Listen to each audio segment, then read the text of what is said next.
High, good morning and welcome back. তো আজকে দেখো সকালবেলা ঘুম থেকে উঠলাম আর আকাশটা না সকাল থেকেই মেঘলা মেঘলা করে আছে হালকা।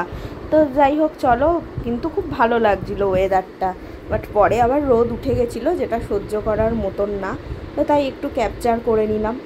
দেন রেডি ঠেডি হয়ে বেরিয়ে গেলাম তো অফিসের জন্য।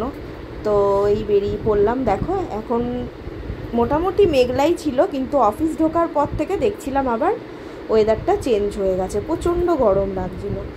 এইটা হচ্ছে আমাদের পাড়ার লোকনাথ মন্দির, তো সেটাই তোমাদের সাথে একটু শেয়ার করলাম। তারপর তো দেখো অফিস পৌঁছে গেলাম।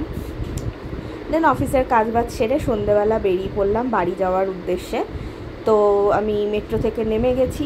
তারপর নিয়ে নিয়েছিলাম একটা চিজ স্যান্ডউইচ, আর তারপর নিলাম একটা চা। তো এই কাকুর দোকানের স্যান্ডউইচটা দারুণ করে, প্রায় 1 বছর পর খেলাম। তো তারপর দেখো অবশেষে বৃষ্টির একটু দেখা পেলাম, তো খুব ভালো লাগলো। কিন্তু বৃষ্টিটা খুব একটা যে হ্যাবক কিছু হয়েছে তা তা না। আর আজকে আমি লেটেস্ট সব